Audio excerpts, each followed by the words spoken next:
loves. Welcome back to Yoga Eat Love. I'm your host and guide, Sabrina Callie. So this week feels really special as we celebrate Mother's Day, the day of the mother in the US anyway. And whether you are a mother or have a complicated relationship with motherhood or your mother or simply exist on this earth, which means you came from a mother, you came from a woman, you came from the feminine. And this episode is really about honoring that deeper truth that we all come from the mother. And not just in a physical sense, but in a more profound, deeper, energetic, existential, and universal sense. So before we even go into the spiritual side of this, there's something really fascinating on a biological level that many of us maybe don't realize. We all come from the mother. We're all born from the mother. We all grow inside the mother. At the very beginning of life, in those earliest stages in the womb, we all start from the same blueprint. 2 X chromosomes. The body initially develops along what is essentially a feminine template. It's only later, depending on chromosomes and hormonal signals, that differentiation begins to occur. And in males, one of those X's, one of those 2 X chromosomes, changes and transforms into a Y. So even at a cellular level, there is an imprint, an origin, a blueprint that begins in what we could call a maternal foundation. It begins in what we could call the divine feminine. And when we look at these chromosomes, either the XX or XY in females and males, there's 2 noteworthy elements that I want to mention. So scientists have learned that X chromosome carries significantly more genetic information than the Y. Fascinating, right? We all carry the X chromosome for the entirety of our lives. Whether you identify as male or female gender, the X remains. The feminine blueprint, the feminine energy, the mother remains. So even biologically, there is this richness and depth and foundation that comes from the original maternal coding. So when we say we all come from the mother, it's not just poetic, it's not just spiritual, it's actually written in who we are. It even shows up in our language. The sound m or ma is the first word that most babies speak. Linguistically, and if any of you have been with me for a while, you know I always bring up language and linguistics. I think it is so fascinating and really supports this in so many ways and gives us this evidence in our own language that we are all one, right? So linguistically, it's said that the sound m is the easiest sound for babies to make just by pressing the lips together and murmuring a vowel tone, right? Think about how many languages in the world the word mother starts with m or ma.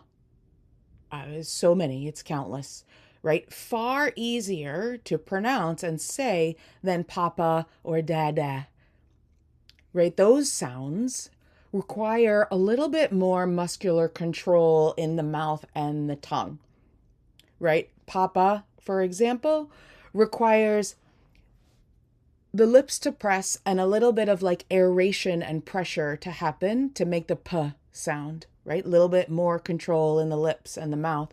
And then dad or dada or daddy takes even more because we have to press the tongue to the roof of the mouth and add a little, they call it like a fricative sound, right? So that you're creating friction, the duh.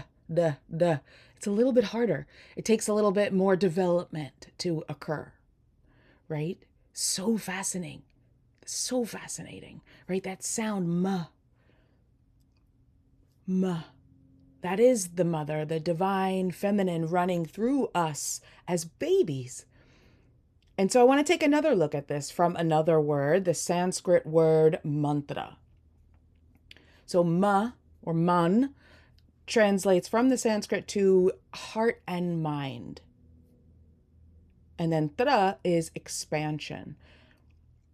So when we use mantra, we're literally expanding our heart and mind to become one with existence, to become one with the mother. And it's even said that the first mantra is the pulsation of the mother's heart. That pulsation of Shakti, which we'll come to in a minute, the pulsation of existence, that first sound, vibration is the mother's heart that the baby feels and experiences on a vibration and frequency level inside the womb, syncing with the baby's heartbeat. So that heart and mind of the mother and child expanding to become one with existence. We all come from the mother. We all are the mother. We all are the divine feminine, and it's not just poetic. It's not just spiritual.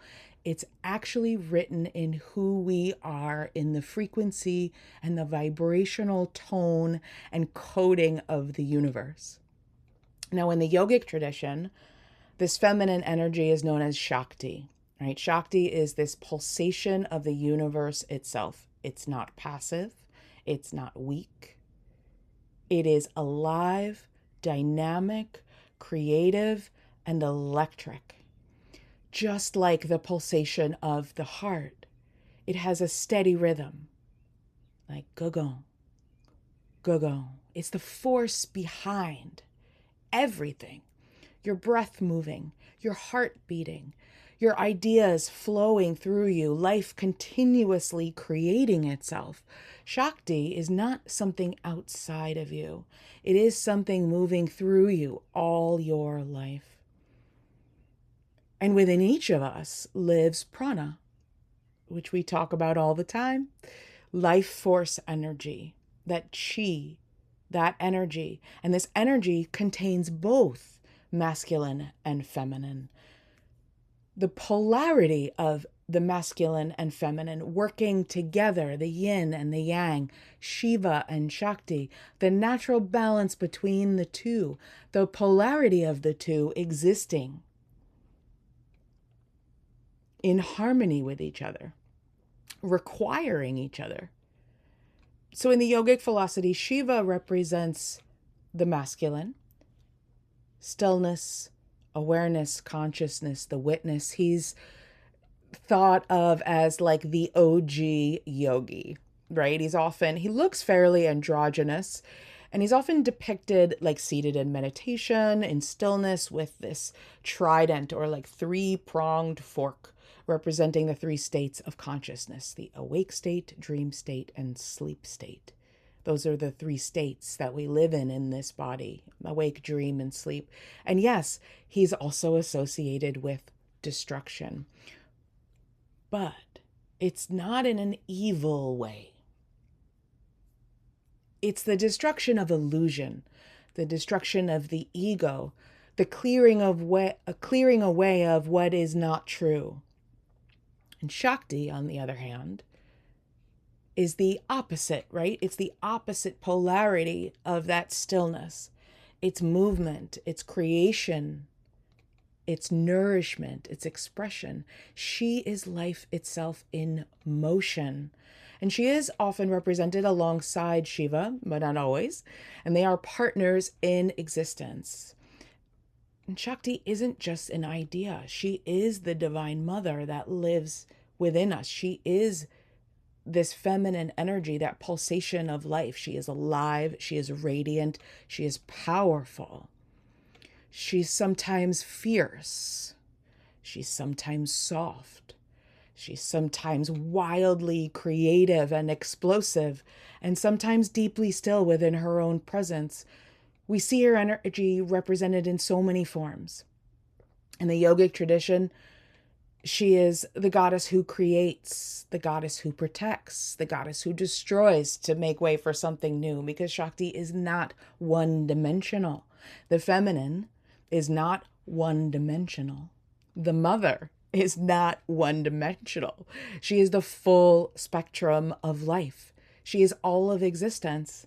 And as I said, she is shown or depicted often alongside Shiva. Shiva and Shakti often come together, not beneath. One is not beneath the other, not separate from him, but in relationship. Sometimes she's dancing, this dynamic, expressive force, while Shiva sits in stillness witnessing. And others, she's the energy that activates him. Because without Shakti, without that pulsation of the universe, that dynamic, that movement, Shiva is pure consciousness, but unmoving. So they need each other. So without Shakti, Shiva is just the container. And without Shiva, Shakti is like wild energy, but without the container. Together, they are the balance of existence itself. Stillness and movement, right? The polarity of the two existing together, awareness and expression, presence and creation.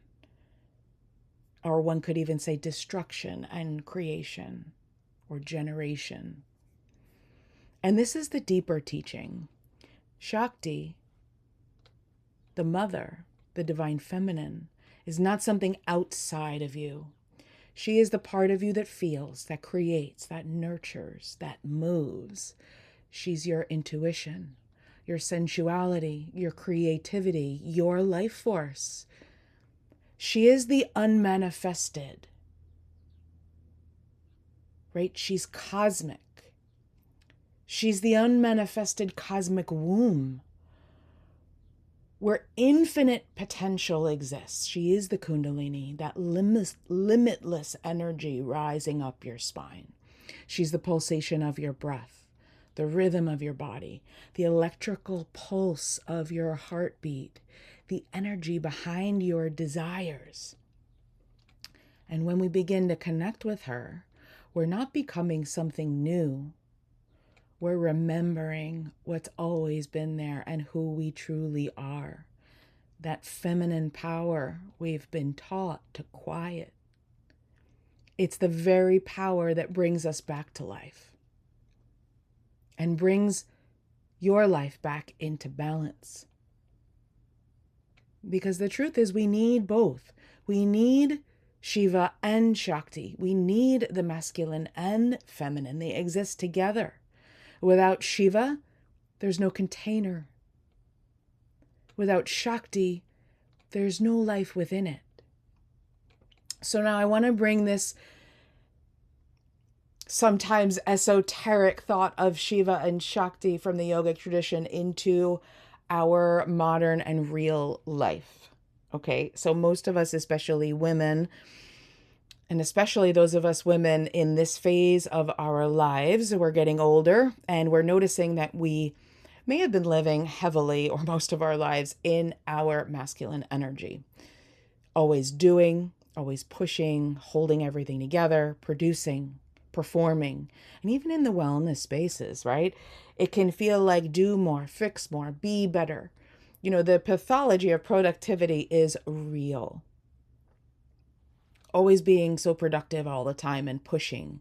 That's the masculine energy, always doing. And then there's another layer to this. So for most of our lives, and really for generations and generations going way, way back, we've been living in systems shaped by the masculine dominant lens, right? This kind of patriarchy that has prioritized control and power and productivity, and often placed men in positions of authority, while the feminine has been pushed down, overlooked, and reduced. Reduced to certain feminine roles, right? To being the caretaker, the one who raises the children, who cooks, who cleans, who holds it all together but has to be quiet and keep her mouth shut. She doesn't have a voice. She's just the one who takes care of everyone else, right? There's the waitress is another role, right? The one who serves and caters to his every need or desire. Another feminine role that we've been reduced to, the prostitute, the oldest occupation of women, the objectified one, valued more for appearance and pleasure rather for any sort of depth, wisdom, or leadership role. Right? Another is the witch, the crucified one, the spiritual ancestral one, deeply connected to nature, who is seen and crucified by the patriarchy as evil. And for some of us who might feel that witch wound, or maybe those of you don't, but if you do, think about this, right? We are the daughters of the unburnt. We are the descendants of witches here in this life and in this time to feel deeply and help heal the world. All right, so caretaker, waitress, prostitute, the witch, right? And then the Madonna, right? These are like the roles that we've been pigeonholed into. The Madonna, the one held on an unrealistic pedestal that no woman or human, for that matter, could ever possibly live up to.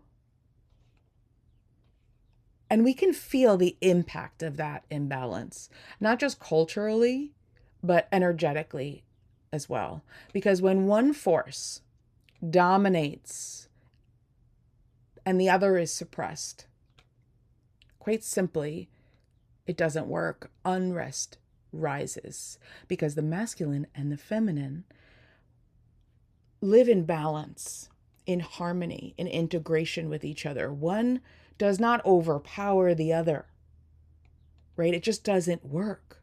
We've seen it over and over throughout history, and we see it everywhere today, in burnout and disconnection, in systems that feel broken, and yes, in conflict, in war, in division, and a world that feels like it's operating in extremes, like with no hope in sight, the feeling that the end of the world is near, completely out of alignment and out of balance. And I hear it all the time from people.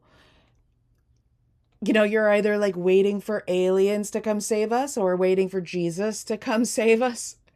But the reality is that it's you, it's me, it's each of us finding our own inner power, learning to balance the divine masculine and feminine within each of us. And that's so powerful. And it's what I find really hopeful about this time, that we actually have the power to save ourselves. It's not something outside of us coming to save us. It's each of us coming into balance and harmony and integrating, right? The masculine and feminine. And we're living in a time where this imbalance is really being challenged. And I think we're really lucky that we get to witness this shift and be part of this shift in our lifetimes. It's like getting to watch the fall of Rome and the new world taking shape. And, you know, and for those who are suffering and witnessing the chaos firsthand in their lives with war and death, I don't discredit that at all by saying that this is exciting to watch. I have immense compassion for you, for those who are suffering and what you're experiencing, and I am sorry. I don't think that anyone should have to suffer in those situations. And I don't mean any offense, and I am not apathetic to what you're living through. It's horrible. No one deserves to suffer like that. What I am suggesting is the satisfaction and joy that can come from one toxic, imbalanced system, an epoch, an era, an age ending, and a new, more balanced and more nourishing system being formed, where the old ways are being questioned, sometimes loudly, sometimes uncomfortably, but change is effing happening. And those of us who are paying attention can really feel it. We're seeing women rise into leadership all over the world in ways that were once denied. We're seeing long silenced truths, especially around harm and sexual and physical abuse against women and inequality, finally being named out loud and no longer being tolerated or as accepted as like, oh, it's just boys being boys. Like that era is ending. We're even seeing men taking larger roles in households, caring for children, right? Men are not just the breadwinners anymore. The household roles are totally blurred and the responsibilities are more shared. It's starting to happen. It's happening. There is this collective refusal now to accept what used to be normalized. Think about what's changed in our own lifetimes, like from our mothers to now. Like, amen to that. There is a serious upheaval happening, and on an energetic level. To those of us who are aware and paying attention, we can feel it, right? We feel this shift. I know I'm not the only one who feels it. There's this return to the feminine. And also what I find fascinating is that the ancient and indigenous cultures knew it, but we somehow lost it along the way.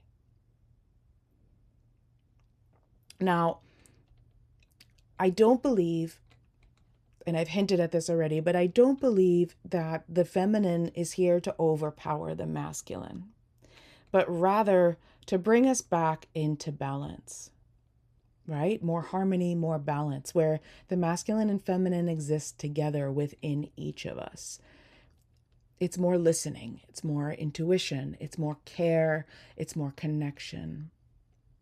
And I don't think we need less masculine energy per se. We need more integrated energy, more balanced energy. And whether you identify as male or female is absolutely irrelevant. It doesn't matter what genitalia you were born with. That masculine and feminine energy lives within each of us. We all come from the mother. And that mother, that divine feminine, lives within each of us, in the individual and the universal. So I ask, what if the shift and change you're craving, the discomfort, the sadness, the worry or anxiety you may feel about the world is not about more doing or more shoulding others how to behave, but more receiving instead, more listening, more softening, more allowing, more nourishment, more connection to and balancing of the divine masculine and feminine energies within. This is the return to Shakti, bringing the balance of Shiva and Shakti together. We all come from the mother.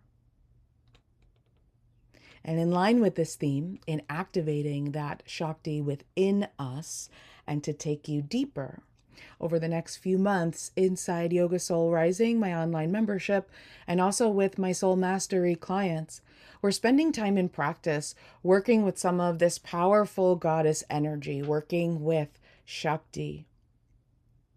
And when we're working with the goddesses of the yogic tradition, I say this all the time. I think it's really important for us to understand that this is not about worshiping some foreign deity outside of us.